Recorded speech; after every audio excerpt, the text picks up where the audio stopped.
Halo Bapak Ibu Saudara yang dikasihi Tuhan, senang bisa berjumpa lagi.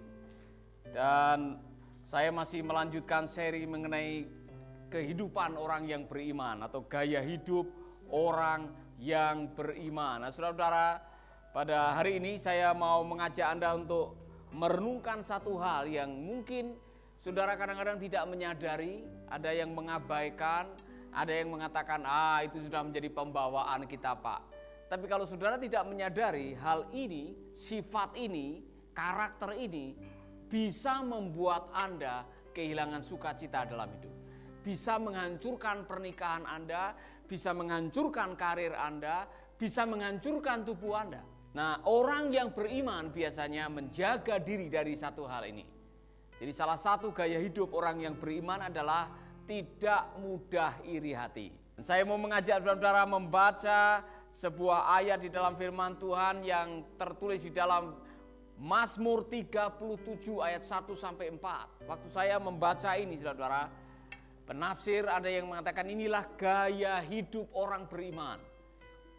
Makanya saya memakai istilah atau judul di dalam tafsiran itu. Inilah gaya hidup orang yang beriman.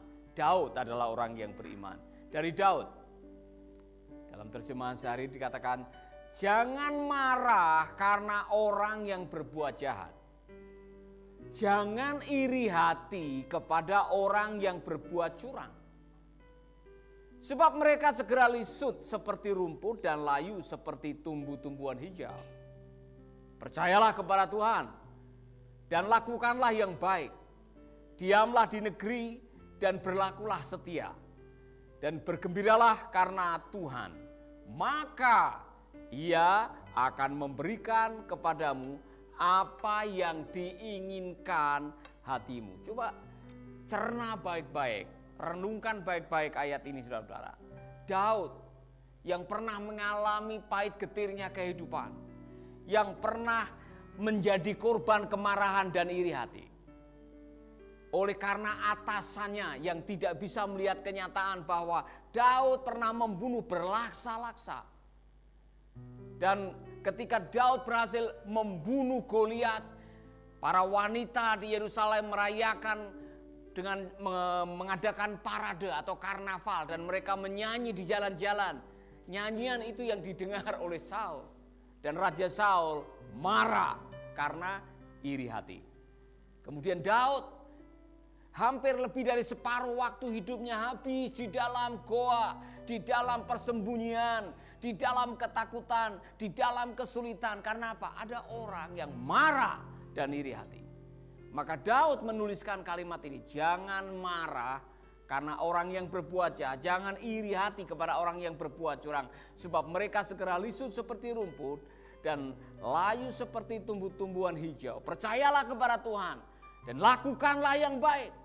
Daripada engkau iri kepada orang yang jahat, daripada engkau marah kepada orang yang curang, maka lebih baik engkau menyerahkan hidupmu ke dalam tangan Tuhan. Diamlah di negeri dan berlakulah setia. Nah saudara-saudara, kira-kira ayat ini yang menjadi pijakan untuk kita berdiskusi atau kita mendengarkan kebenaran firman Tuhan. Saya mau mengutip sedikit apa yang diucapkan oleh Oliver Stone. Never underestimate the power of jealousy. Jangan pernah meremehkan dampak kuasa iri hati dalam hidup saudara. Jangan pernah menganggap sepele. Jangan pernah tutup mata, jangan pernah mengabaikan. Karena apa? The power of envy destroy. Yang namanya cemburu, yang namanya iri hati, itu menghancurkan. Saudara-saudara, menurut catatan sejarah, kasus pembunuhan pertama yang terjadi di dunia, penyebabnya adalah iri hati. Bukan rebutan warisan, bukan masalah yang lain-lain. Kasus pertama pembunuhan itu penyebabnya adalah iri hati. Kain iri kepada adiknya Habil yang persembahannya diterima oleh Tuhan. Apa itu iri hati? Saudara mungkin pengen tahu, iri hati itu apa Pak? Envy, after all, comes from wanting something that is not yours. Iri hati adalah Anda itu pengen sekali memiliki apa yang bukan milik Anda. Nah, saya harus mengelompok-ngelompokkan ini. Ada iri hati dalam konteks menurut saya yang baik, ada iri hati yang sangat tidak baik. Contoh ini iri hati yang baik.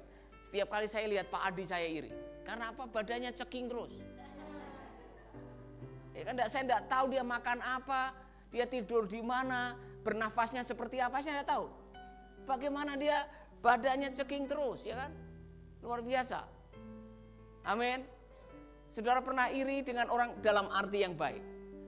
Orang itu, waduh luar biasa, senyumnya itu, ya kan? Senyumnya itu betul-betul memberikan pencerahan. Padahal makanannya sama dengan saya, ya kan? Saudara-saudara, tetapi ada iri yang jelek. Iri yang jelek adalah, wow, itu koruptor itu. Udah tahu jelas-jelas dia korupsi, tapi kok kelihatannya hidupnya luar biasa. Dia tahu padahal itu jahat. Bisa punya mobil 11, rumah 12, istri 13. Ya, kemudian saudara mencari-cari cara itu, bagaimana caranya bisa seperti itu. Nah, itu yang diperingatkan oleh Raja Daud. Jangan iri atau marah kepada orang yang berbuat jahat dan iri kepada orang yang berbuat curang. Karena apa? Bahaya. Saudara-saudara, salah satu penyebab daripada iri hati adalah karena Anda punya masalah dengan identitas diri. Ketika Anda punya masalah dengan identitas diri, Anda belum bisa puas dengan apa yang ada, Anda belum bisa mensyukuri apa yang ada di tangan, Anda belum bisa berbahagia dengan kenyataan yang ada, Anda akan melirik orang lain dan mulai menghitung rezeki orang.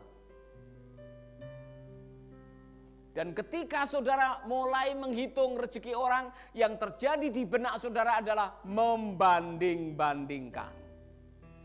Maka Theodore Roosevelt pernah mengatakan, comparison is the thief of joy. Comparison is the thief of joy. Artinya apa? Orang yang suka membandingkan, sukacitanya akan dirampok. Kalau saudara suka membandingkan, Anda akan kehilangan sukacita dalam hidup saudara. Itulah sebabnya jangan suka ngitung rezeki orang. Amin. Nah, saya mau mengatakan ini karena yang namanya iri hati dan serakah itu dua bersaudara yang datang dalam dunia bersamaan dengan kelahiran saudara. Artinya waktu Anda lahir, Anda sudah membawa bibit dua dosa ini. Dosa serakah dan dosa iri hati. Mereka bersaudara. Dan konon menurut survei, dua hal ini yang sulit untuk ditaklukkan sampai saudara mati. Tidak peduli saudara jemaat, saudara orang biasa, orang awam, kaum rohaniawan, pendeta, vikaris atau penginjil, apapun juga pekerjaan saudara tidak peduli. Dua ini bisa menyelinap di dalam hati. Waspadalah. Amin. Padahal saudara kadang-kadang menganggap, mohon maaf nih ya, ini seperti semua orang iri hati Pak. Jadi kalau kita sekali-sekali iri hati juga ya enggak masalah, Tuhan kan tahu. Waspadai, saya dan saudara, kita tidak perlu iri hati. Kita harus mewaspadai hati kita ini. Karena kalau ketika saudara mulai iri terhadap orang lain, Anda tidak mungkin bisa tertawa dengan orang yang tertawa dan menangis dengan orang yang menangis. Maka ayat ini, ayat yang simple, ayat yang sederhana, perintah yang kelihatannya pendek, ini sulit dilakukan. Tertawalah dengan orang yang tertawa, menangislah dengan orang yang menangis. Kenapa ini ditulis? Karena kita punya kecenderungan tertawa waktu lihat orang menangis dan menangis pada waktu lihat orang tertawa. Amin. Saudara pernah iri hati sampai tidak bisa tidur? Iri terhadap tetangga, iri terhadap saudara, iri terhadap teman, sampai semalam-malaman saudara mengucapkan kalimat ini. Kenapa bukan saya? Harusnya itu saya yang punya nih. Harusnya saya yang mendapatkan itu, bukan dia. Harusnya saya yang mendapatkan hadiah itu. Saudara, ketika saudara mengucapkan kalimat itu, saudara sedang menyiksa batin saudara. Karena apa? Saudara tidak paham bahwa segala sesuatu sudah ditentukan oleh Tuhan. Iya kan? Ini contoh, kalau semua orang pengen jadi presiden. Kalau semua orang pengen jadi presiden, dunia ini akan ribut, saudara. Baru 3 orang pengen jadi presiden aja ramainya bukan main. Kalau kita semua pengen jadi presiden, kita akan berperang satu dengan yang lain dan tidak bisa menikmati hidup. Maka belajarlah beberapa ayat ini. Pertama-tama sadarilah nasib orang yang suka marah dan orang yang iri hati. Nasibnya seperti ini menurut Ayub. Pasal yang kelima ayat 2 dan 3. Catat baik-baik, tulis di kamar saudara. Kalau perlu ayat ini diabadikan dalam spanduk, tulis di dalam rumah atau di ruang tamu saudara. Sesungguhnya orang bodoh dibunuh oleh sakit hati. Orang bebal dimatikan oleh iri hati. Jadi iri hati bukan hanya mematikan orang lain. Iri hati bisa mematikan Anda. Iri hati bisa mematikan kerohanian Anda. Iri hati bisa mematikan kemesraan Anda. Iri hati bisa mematikan rezeki Anda. Maka jangan kaget kalau kata iri hati diulang-ulang di dalam Alkitab. Diulang-ulang, saudara-saudara. Kalau saudara pengen tahu seperti apa nasib orang-orang yang iri hati, nanti saudara akan membaca di dalam Alkitab banyak sekali. Dalam kitab Amsal, dalam kitab Mazmur saudara akan menemukan. Tapi saya mau mengatakan ini kepada saudara-saudara. Orang yang bodoh karena marah dan menyimpan kepahitan, dan orang bebal dikatakan dimatikan oleh iri hati. Jadi iri hati ini bahaya. Iri hati itu seperti racun. Bukan hanya sakit hati, iri hati. Orang yang iri, jealous, envy, itu adalah orang yang sedang bunuh diri. Jadi kalau saudara membiarkan iri hati menyelinap di dalam hati saudara, saudara sedang bunuh diri. Sangat berbahaya. Apa kata Yakobus? Kamu menginginkan sesuatu, kamu tidak mendapatkan, kemudian kamu iri. Kemudian apa yang saudara lakukan? Kamu berusaha untuk mendapatkan sampai terjadi pembunuhan. Kalau tidak percaya, nonton filmnya The Penthouse. Film Korea. Ada seorang ibu yang menghalalkan segala macam cara karena dia tidak menginginkan orang lain melebihi dia. Waspada ibu-ibu. Jangan mengikuti jalan orang fasik. Di dalam Amsal pasal 3 ayat 31 dan 33 dikatakan, janganlah iri hati kepada orang yang senang melakukan kelaliman. Dan janganlah memilih satupun dari jalannya. Jangan ikut-ikut. Jangan jalan dengan mereka. Jangan berdiri di tempat mereka. Jangan duduk dengan mereka.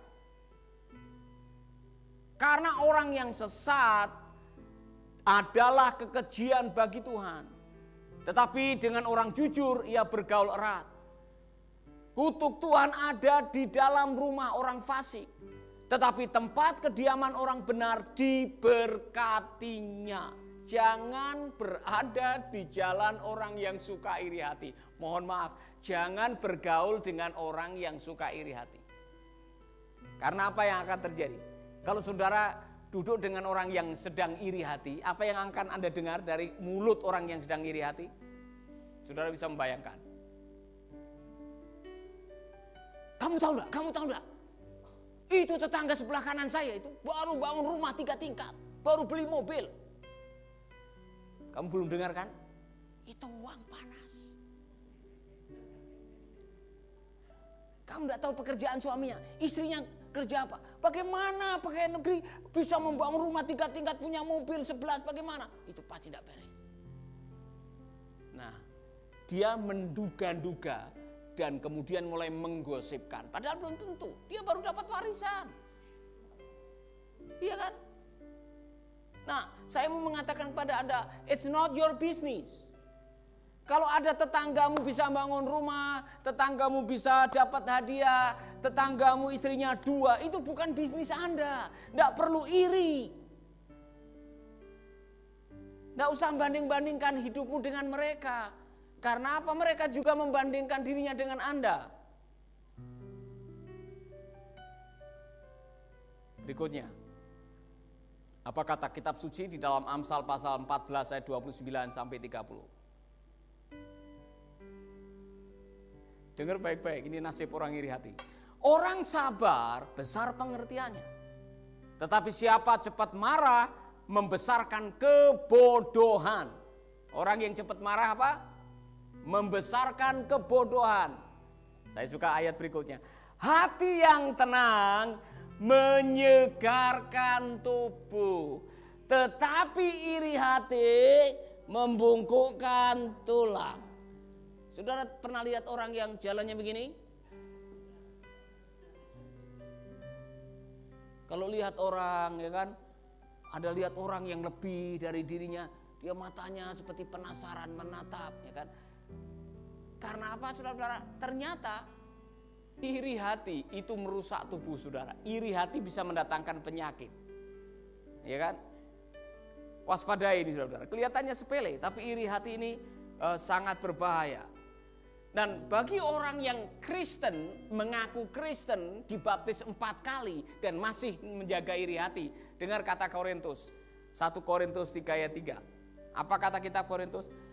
Karena kamu masih manusia duniawi, sebab jika di antara kamu ada iri hati dan perselisihan, bukankah hal itu menunjukkan bahwa kamu masih duniawi? Dan bahwa kamu hidup secara manusiawi. Jadi kalau Anda mengaku Kristen, tapi kok masih mudah iri hati, saya mempertanyakan kekristenan Anda.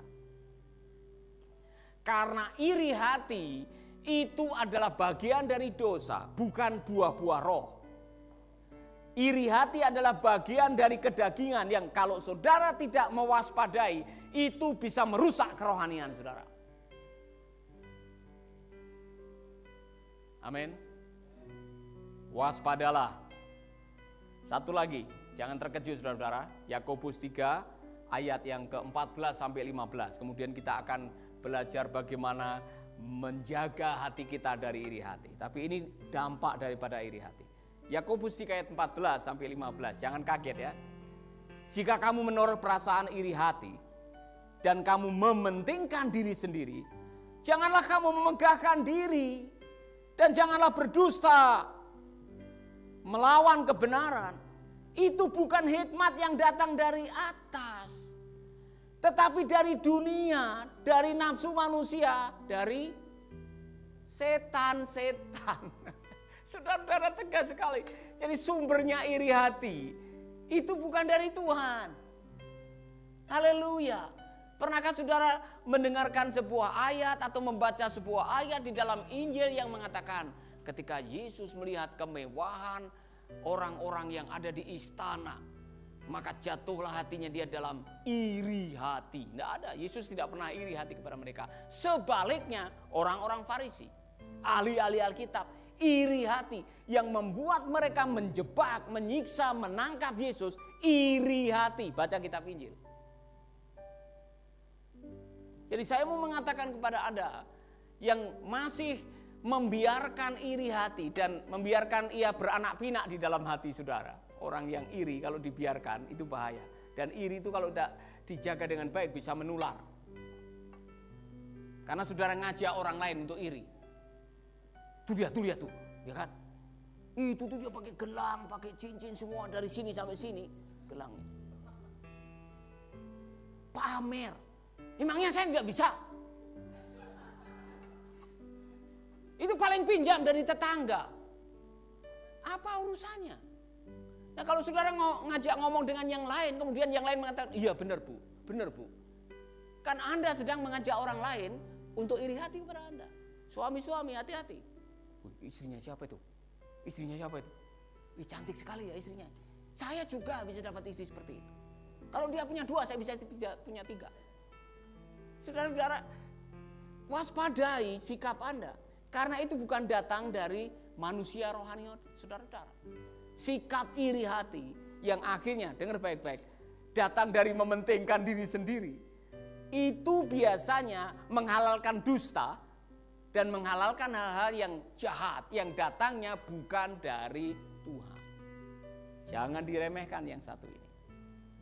Apa kata Yakobus 3 ayat 16 sampai 17? Saudara mau tahu dampak daripada iri hati?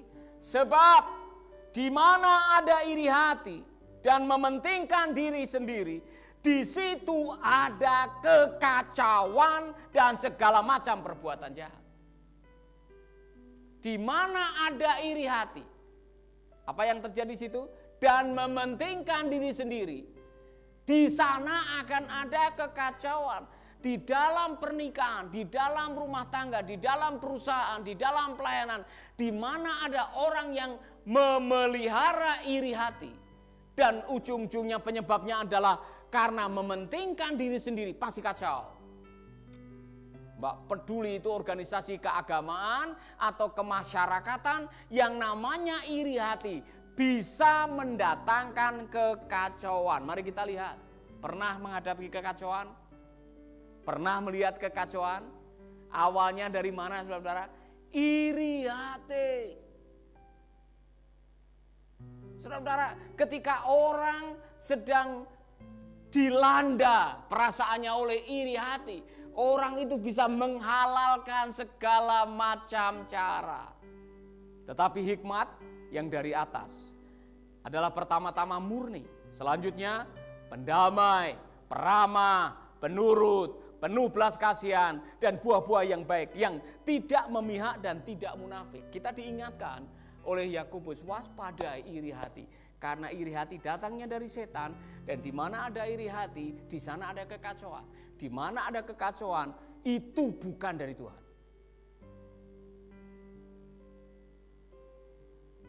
Pernah ada yang iri? Saya pernah iri, saya yakin kita semua jujur pernah iri. Pernah iri kepada adik atau kakak? Apa yang saudara lakukan? Waktu saudara iri, kenapa dia dapat kepala, saya dapat ekornya? Ya kan? Pernah iri? Saudara marah dengan orang yang diiriin itu. Saya mau kasih kabar baik buat saudara. Kalau ada orang iri terhadap saudara, jangan marah. Misalkan saya iri kepada Pak Adi. Pak Adi jangan marah dengan saya. Kenapa? Harusnya Pak Adi bersyukur. Karena selama ini saya melihat ada nilai plus dari Pak Adi. Tidak bisa gemuk. Selalu ceking dia. Saya ini perut sudah maju. Saya berusaha setengah mati, tidak kempes-kempes. Misalkan. Jadi kalau ada orang iri kepada Anda, bersyukurlah. Karena di mata mereka Anda punya nilai plus. Amin. Jadi kalau diiriin orang, kasih salam orang itu. Terima kasih ya sudah iri dengan saya ajak makan. Kamu bukan hanya satu, semua tetangga saya iri dengan saya. Terima kasih. Tidak perlu marah. Sebaliknya, kalau Anda yang terjebak iri hati, bertobat. Karena Anda yang akan tersiksa, sebentar lagi kekacauan ada di pikiran Anda. Dan kalau pikirannya kacau, hubunganmu kacau. Kalau hubunganmu kacau, seluruh rumah jadi kacau. Masyarakat ini jadi kacau. Waspadalah. Terakhir, ayat terakhir. Jangan menjadi marah karena orang berbuat jahat. Jangan iri kepada orang fasik. Karena tidak ada masa depan bagi penjahat. Pelita orang fasik akan padam. Begini, ini firman Tuhan. Ngapain kau iri hati kepada orang jahat? Ngapain kau iri hati kepada koruptor? Ngapain kau iri hati kepada tukang selingkuh? Ngapain kau iri hati kepada pembunuh? Nasib mereka sudah jelas, seperti rumput. Lenyap kemudian, muncul kemudian lenyap. Hidup mereka sudah kelihatan. Firman Allah sudah meramalkan, menubuatkan nasib orang jahat seperti apa. Ngapain kau iri kepada orang jahat? Amin. Kalau boleh saya sarankan, irilah kepada orang baik dalam arti yang baik. Saya pengen seperti Ayub kalau bisa nih. Saya tuh iri kepada Ayub loh. Dia itu kehilangan 7.000 kambing, 3.000 onta, 1.000 lembu, anaknya mati semua. Kok dia masih berdoa dan masih bisa memuji Tuhan? Saya kapan bisa ngalami seperti itu? Itu bagus. Saya iri loh kepada Daud. Ketika dia gelisah, nyawanya terancam, dalam keadaan terjepit, masih bisa menyanyi, Bless the Lord, oh my soul. Pujilah, hai jiwaku. Pujilah Tuhan, hai jiwaku. Amin. Amin. Itu iri yang baik. Saya tuh iri kepada Pak Jokowi. Dia itu dizolimin, digosipin, sudah ada surat kabar yang memojokkan dia, yang sifatnya hoak. Diam saja. Ya kan? Tidak membalas, tidak keluar kata-kata yang mau balas dendam. Luar biasa. Saya senang kalau bisa jadi tetangganya. Itu bagus, saudara-saudara. Jangan sampai, saya iri loh kepada dia. Bagaimana dia bisa dapat istri 13 tuh? Bukan itu, saudara. Itu tidak baik. Oleh karena itu, apa cara yang terbaik untuk mengatasi iri hati yang kadang-kadang menyelinap dan saudara tidak tahu karena hatimu itu licik. Hatimu itu licik, saking liciknya kita semua kadang-kadang tidak menyadari bahwa hati kita sedang bermasalah. Sedikit saja ada iri hati, waspadalah. Oleh karena itu saudara, Yakobus 3 ayat 13-17 dalam bahasa Inggris ini bagus sekali. Dikatakan, do you want to be counted wise? To build a reputation for wisdom? Here's what you do. Live well, live wisely, live humbly. Ada 3 ini. Saudara ingin dianggap sebagai orang yang berhikmat? Orang yang benar-benar hidup dalam kebenaran? Maka inilah yang harus saudara lakukan. Live well, live wisely, live humbly. Apa itu? Hiduplah dengan baik. Hiduplah dengan bijak. Hiduplah dengan rendah hati. It's the way you live, not the way you talk that counts. Bukan apa yang Anda bicarakan, yang Anda omongkan yang akan dipertanggungjawabkan. Apa yang Anda perbuat itu jauh lebih diperhitungkan daripada omongan saudara. Amin. Mean spirit ambition isn't wisdom. Jadi kalau saudara memiliki ambisi yang ingin menyaingi orang supaya kelihatan hebat, itu bukan wisdom. Itu bukan hikmat dari Tuhan. Boasting that you are wise isn't wisdom. Saudara membanggakan diri, menganggap dirinya bahwa Anda paling berhikmat. Itu bukan hikmat dari Tuhan. Twisting the truth to make yourself sound wise isn't wisdom. Memutarbalikkan kebenaran supaya saudara kelihatan bijak, itu bukan hikmat. Saudara-saudara, mohon maaf nih. It's the furthest thing from wisdom. Itu lebih jauh, masih jauh daripada hikmat. Gaya hidup yang seperti tadi. Kemudian dikatakan di sini, it's animal cunning, devilish conniving. Itu semua, mohon maaf, sikap-sikap itu sikap-sikap binatang. Waspadalah. Whenever you are trying to look better than others or get the better of others, things fall apart and everyone end up at the other's throat. Saya suka ini. Whenever you are trying to look better, ketika Anda ingin terkesan lebih baik daripada orang lain, waspadai ini. Lebih hebat, lebih pintar, lebih suci, lebih rohani, waspadai. Things will fall apart. Hancur. Things will fall apart. Semua akan hancur. Real wisdom, God wisdom, begin with a holy life and is characterized by getting along with others. Saudara-saudara dengar kalimat baik-baik. Wisdom, hikmat yang sungguh-sungguh datang dari Tuhan dimulai dari kehidupan yang kudus. Dan buktinya seperti apa? Bisa get along, hidup bersama-sama dengan saudara-saudaramu. Hidup berdampingan dengan harmonis dengan saudara-saudaramu. It's a gentle and reasonable, overflowing with mercy and blessing. Untuk bisa itu, kita harus hidup dengan mercy and blessing. Supaya Anda tidak terjebak dengan iri hati, hidupmu harus dipenuhi dengan mercy, kasih karunia, dan memberkati, bukan iri hati. Amin. Oleh karena itu, perhatikan ini beberapa sikap dalam hidup saudara. Pertama, untuk mengalahkan iri hati di dalam otak dan hati saudara, nomor satu, pahamilah bahwa masing-masing sudah ada jatahnya. Ada yang 5 talenta, ada yang 4 talenta, ada yang 1 talenta. Masalahnya bukan jumlah, masalahnya adalah tanggung jawab. Jadi kalau ada orang yang dikasih talenta lebih dari 1, dia bisa masak, dia bisa nari, dia bisa nyanyi, dia itu bisa nari sambil masak. Kemudian saudara, wah setengah mati saudara berusaha ikut kursus nari, ikut kursus masak, ikut kursus make up, ikut kursus semua. Hanya untuk menyaingi saudaramu. Padahal saudara tidak punya skill seperti itu. Waktu dan uangmu serta pikiranmu habis hanya untuk menyaingi orang yang punya talenta lebih dari engkau. Amin. Saudara-saudara, tidak semua orang bisa dance sampai nari seperti Agnes Monica. Tidak semua bisa. Iya kan? Saudara pernah melihat ada pengamen yang dia bawa drum di belakang, harmonika, gitar, ya kan? Saya enggak bisa. Ngapain saya harus berlomba-lomba sampai ikut kursus dan sebagainya? Waktu saya habis itu bukan karunia saya, itu bukan talenta saya.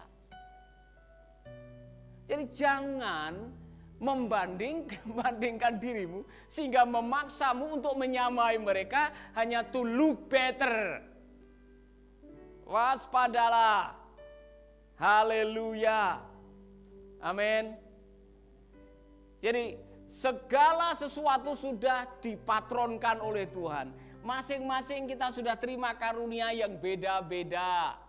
Syukurilah karunia Anda. Yang penting bukan seperti Anda tidak lagi membeda-bedakan dan iri hati karena orang punya lebih dan berpikir, ini yang kedua, jangan pikir bahwa kelebihan orang lain mengambil dari jatah Anda.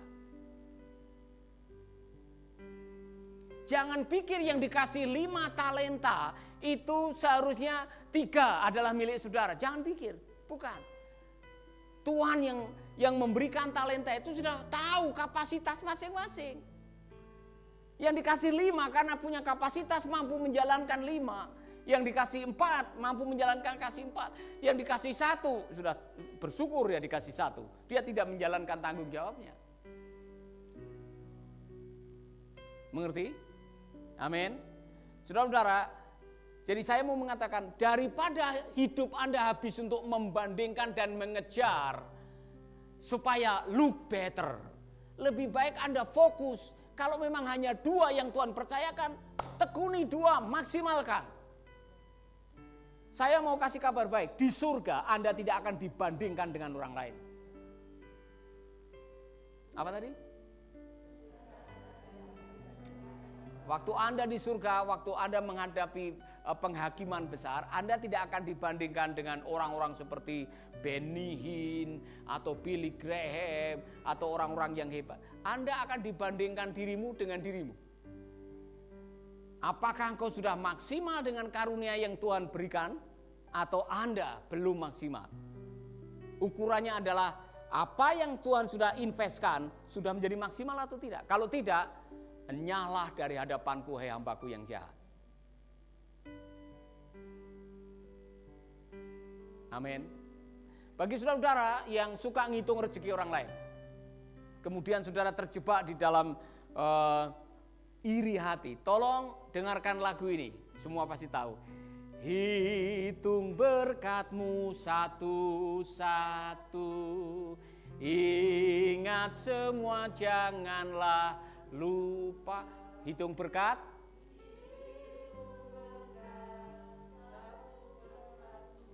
Amin.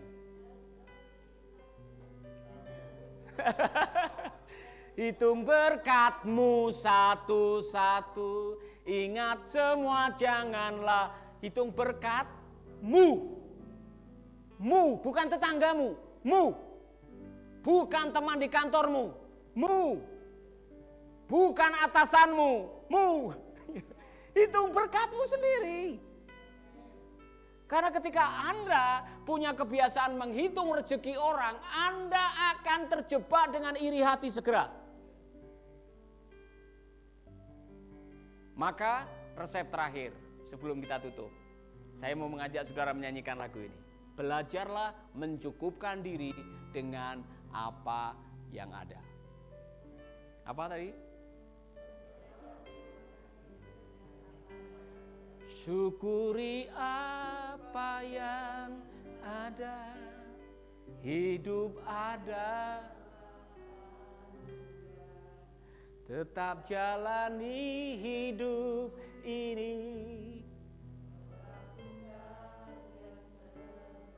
Praktekkan dalam hidup sehari-hari, saudara.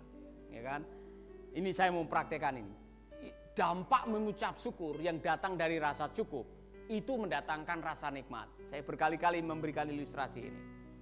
Dulu saudara, waktu saya masih ingat di sekolah Alkitab, waktu baru pelayanan perintisan dengan honor 25.000 sebulan, persembahan 2.500, itu pun kalau Mbah Muji kasih perpuluhan. Kalau baru ngitung perpuluhan, kemudian ada suara krinding, krinding, krinding, ada soto lewat. Itu bisa makan soto malam itu, waduh syukurnya bukan main. Haleluya, Tuhan baik, luar biasa. Mensyukuri apa yang ada. Kita hidup dalam kekurangan, tapi di dalam kekurangan, kalau ditambahi dengan rasa cukup, Anda masih bisa merasa cukup dalam kekurangan. Ya kan? Sebaliknya, kalau dari dalamnya sudah ada keserakahan, kemudian Anda iri hati, mau dikasih berapapun masih selalu merasa kurang. Karena itu sikap. Maka Anda yang tidak bisa merasa cukup, tolong belajarlah dari Rasul Paulus. Dia sendiri mengatakan, aku telah belajar mencukupkan diri dengan apa yang ada. Tandanya apa? Dia mengatakan, aku tahu apa itu kelimpahan. Aku tahu apa itu kekurangan. Aku tahu apa itu kenyang. Aku tahu apa itu lapar. Aku tahu tidur di atas lantai. Aku tahu tidur di atas ranjang. Segala perkara dapat kutanggung di dalam Dia yang memberikan kekuatan kepadaku. Segala perkara dapat kutanggung di dalam Dia. Dimulai dari mana? Aku tahu. Dimulai dari mana? Rasa cukup. Dan dia mengatakan, aku telah belajar mencukupkan diri dengan apa yang ada. Kalau adanya nasi sama jengkol di depan, sama sambal, pernah, karena tidak ada apa-apa, hanya nasi sama jengkol, atau ada kayu lapuk yang saudara masak seperti Pak Samuel, nasi sama kayu yang dimasak, sama sambal, ada tepung pisang, ya kan, dimasak rendang. Kalau adanya seperti itu, tapi di dalam hatimu ada rasa syukur, rasa cukup. Apa aja yang di depan mata saudara, kalau ada rasa syukur dan rasa cukup, jadi enak. Kalau tidak percaya nanti buktikan.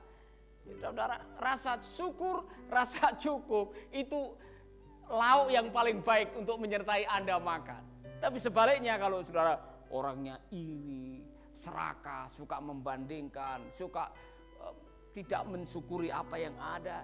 Padahal sudah ada nasi, ikan bakar, sambal lele atau apa, sambal terasi. Kemudian ada babi panggang. Kemudian saudara pada mau makan, tercium lagi bau masakan dari tetangga. Kemudian saudara tanya, tetangga, masak apa? Oh, di sini ada ikan pepes, ada daging sei. Dan waduh, kemudian sudah mengatakan, aduh kenapa istri saya tidak masak seperti itu? Kemudian saudara marah-marah, kenapa tiap hari hanya masak seperti ini? Nah, kacau. Hatimu mulai kacau, pernikahanmu akan kacau gara-gara apa? Anda tidak bisa mensyukuri apa yang ada. Rasa, apa tadi? Rasa cukup mendatangkan rasa apa, Bu Yeye? Syukur, ya kan? Rasa syukur itu akan mendatangkan rasa nikmat. Haleluya. Suami-suami, syukurilah apa yang Tuhan berikan sebagai pendampingmu. Jadi kalau pulang malam istrimu sudah tidur, tatap matanya dan mengatakan, aku bersyukur kepada Tuhan. Tuhan memberikan penolong yang baik dalam hidup saya. Amin Pak Roni. Jangan sampai ada penyesalan dan mengatakan, kalau saya tahu. Istri-istri, syukurilah pemberian Tuhan untuk hidupmu. Kalau dia sudah botak, rambutnya sudah rontok, giginya sudah ompong, jangan pernah mengatakan kata-kata penyesalan. Kalau saya tahu, tidak boleh. Bersyukur. Amin. Haleluya. Jadi cari yang positifnya. Untuk bisa bersyukur, pandang sisi positifnya. Iya kan? Luar biasa ya bersyukur. Dulu dia kurus kering. Iya kan? Sekarang dia mulai diberkati oleh Tuhan. Ya kan, berat badannya naik, itu tanda diberkati. Ya. Dan dulu dia krempeng, ya kan. Saya masih ingat lihat fotonya waktu Debbie masih kecil. Istri saya waktu itu krempeng, langsung saya kasihan sekali, seperti orang kurang vitamin. Sekarang sudah ada kemajuan, ya kan. Ya. Perutnya maju, ada kemajuan. Syukuri apa yang ada. Mau apa? Menyesal? Ribut nanti saudara-saudara kalau saudara hidup dalam penyesalan. Syukuri apa yang ada. Kalau suamimu dulu waktu masih ganteng, keren, duitnya banyak, sekarang budek. Lambat, ngangkat ember sama piring aja tidak bisa. Mau apa? Tidak usah membanding-bandingkan dan mengatakan, kamu harusnya seperti Pak RT. Tidak boleh. Syukuri apa yang ada, hidup adalah anugerah. Jangan membanding-bandingkan. Katakan amin. Nah saudara-saudara, jadi ini pelajaran yang saya pikir bagus buat Anda. Sikap orang beriman, gaya hidup orang beriman tidak mengizinkan iri hati. Karena iri hati itu merusak, iri hati bisa membunuh, iri hati bisa mendatangkan kekacauan, iri hati datang dari iblis dikatakan.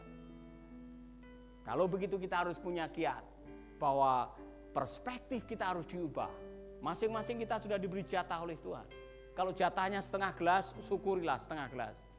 Kalau ada tetangga dikasih 3 gelas, Anda tidak perlu ngitung rezeki orang. Syukuri apa yang ada di tangan saudara. Amin. Saudara-saudara, Anda tidak akan dibandingkan dengan orang lain. Anda akan dibandingkan dengan dirimu sendiri. Belajarlah memiliki perspektif yang benar. Bahwa ketika kita bisa bersyukur, ketika kita bisa menghadapi segala keadaan, maka kita akan diberkati oleh Tuhan. Kalau saudara yang sedang menonton ini saudara terjebak dan sudah mengatakan, Pak, saya secara tidak sadar selama ini suka iri hati, bertobat. Karena iri hati munculnya dari pikiran yang salah. Frame atau pola pikir kita salah. Maka kita harus belajar untuk hidup benar. Live well. Live wisely. Live humbly. Kata Yakobus tadi. Hidup dengan apa adanya. Hidup dengan bijaksana. Hidup sesuai dengan firman. Hidup dengan kerendahan hati. Orang yang rendah hati tidak takut melihat kelebihan orang lain. Mari kita berdoa. Terima kasih Bapa, kami ucap syukur. Terima kasih untuk kebenaran firman-Mu. Kami rindu firman ini menjadi pewahyuan bagi kami. Firman ini akan membereskan hati kami yang kadang-kadang dikuasai oleh envy, jealous, cemburu, iri. Yang kadang-kadang kami tidak sadari itu mencuri, merampok sukacita dalam hidup kami. Tuhan, kalau ada di antara kami yang masih membiarkan sikap ini bercokol di dalam hati, ampuni kami. Kami yang mau berubah, memulai dari perubahan akal budi kami, berubah pola pikir kami, berubah cara kami memikirkan atau berasumsi. Terima kasih Bapa. Kami mengucap syukur agar firman menjadi rema. Di dalam nama Yesus kami berdoa. Amin.